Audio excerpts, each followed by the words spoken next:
E aí pessoal, tudo bem? Meu nome é Frank, eu sou assistente social da Santa Marcelina Cultura.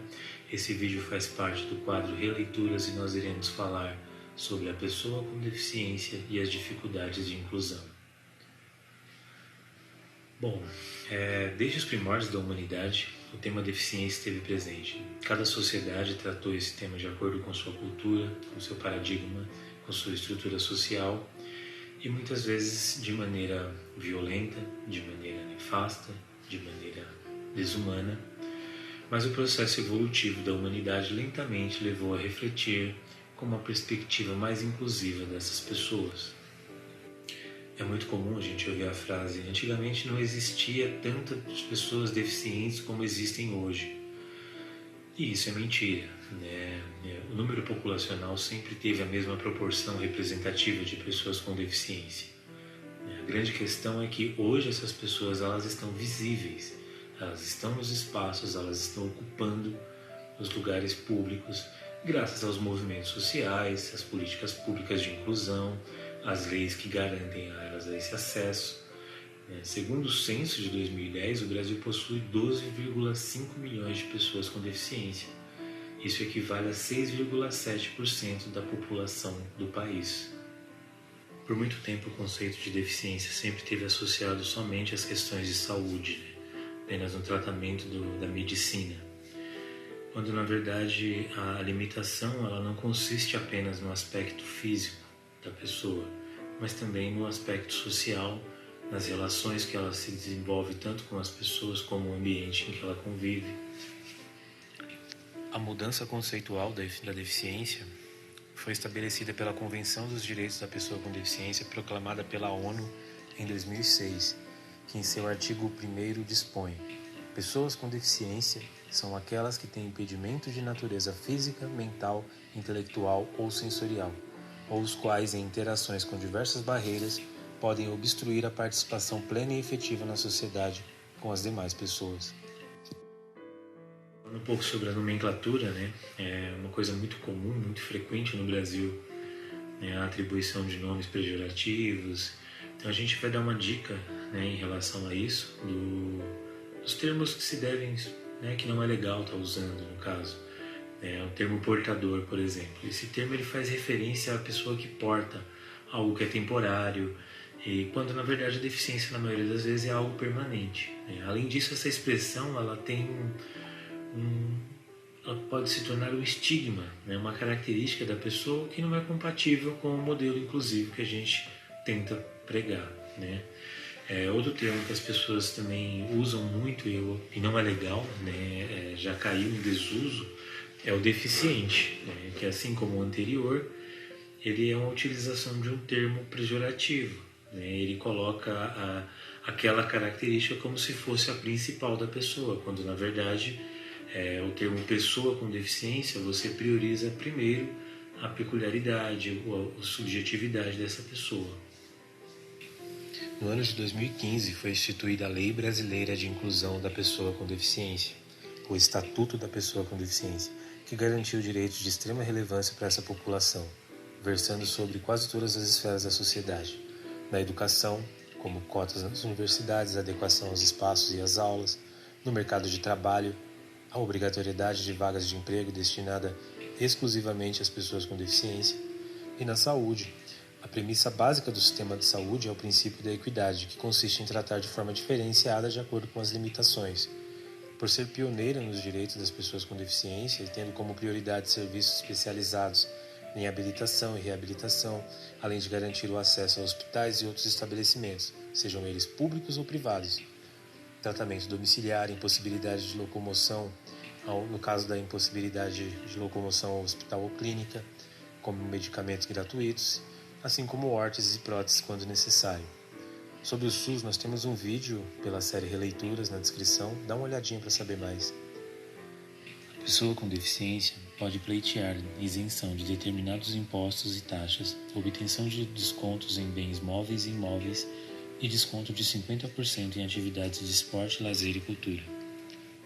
O Estatuto da Pessoa com Deficiência garante o recebimento de alguns auxílios, entre eles, na assistência social, destacamos o benefício de prestação continuada, que se trata de um salário mínimo a pessoa com deficiência com renda familiar per capita inferior a 1/4 do salário mínimo.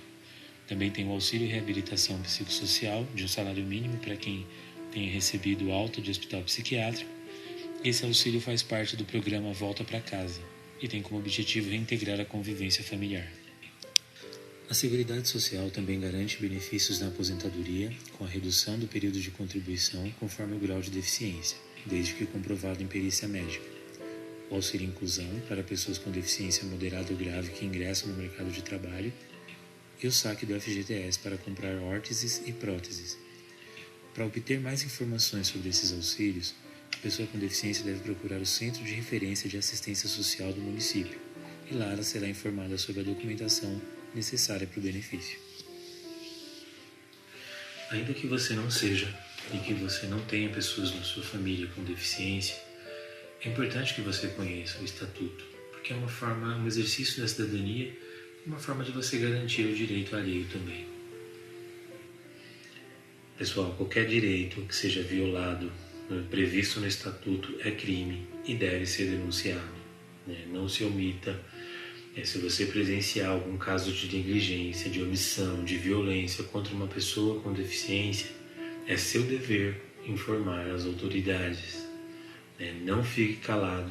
É um papel muito importante que a gente faz na sociedade, é o da denúncia. Mas ainda assim, mesmo com uma política de inclusão, com um estatuto da pessoa com deficiência que garanta os seus direitos, ainda há uma série de irregularidades que dificultam o acesso, seja por locomoção, pela falta de adequação nos espaços coletivos, pela ausência de recursos públicos, ou outro ponto importante que deve ser debatido no Brasil principalmente, que é o preconceito, que embora seja um tema antigo, o senso comum ele ainda não aderiu a essa discussão, da pessoa com deficiência. A questão psiquiátrica também é um aspecto relevante dessa discussão. Se pensarmos na realidade dessas pessoas que sempre foi cercada de preconceitos e maus-tratos. Há um livro muito interessante chamado O Holocausto Brasileiro, da jornalista Daniela Arbex, que fala sobre o manicômio de Barbacena. Vale a pena dar uma conferida. Esses hospitais eles eram tidos como locais de isolamento de todos aqueles que fugiam do padrão de normalidade, fosse o esquizofrênico, morador em situação de rua, ou mesmo um comportamento que fosse considerado ofensivo à ordem moral, como a homossexualidade. Parece absurdo, não é? Os pacientes eles não eram encaminhados para lá para receber um tratamento, mas sim para ser afastado da sociedade, no qual ele não se encaixava. Era uma sentença de reclusão e abandono.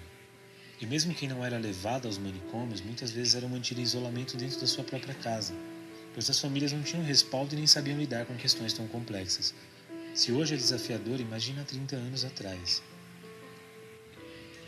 Toda essa realidade se estendeu por séculos. Somente nos anos 80, com o fortalecimento da luta antimanicomial no mundo, os movimentos sociais no Brasil, a Constituição Federal com a criação do Sistema Único de Saúde, é que se começou a ser pensado a formas mais humanas de abordagem. O aspecto fundamental é a subjetividade. Cada pessoa é única, e mesmo com deficiências semelhantes e até idênticas, há peculiaridades, aspectos que interferem na interação daquela pessoa. Pode não ser fácil você conseguir conciliar as peculiaridades de cada caso em específico. É por isso que é importante você ouvi-las e fomentar a participação delas na elaboração de políticas de acessibilidade. E por fim, é claro, a formação de profissionais que atendam esse público. É importante pontuar que o atendimento de qualidade requer que todas as organizações públicas e privadas se adequem, tanto na estrutura física como em recursos humanos, como por exemplo professores auxiliares, equipe preparada e capacitada para lidar com os diferentes tipos de deficiência. Gente, lembrem-se, a pessoa com deficiência, ela não tem problema. O problema tem uma sociedade que com todos os recursos disponíveis não conseguem incluir os seus indivíduos. Esse foi mais um vídeo do quadro Releituras. Meu nome é Frank Neres e muito obrigado.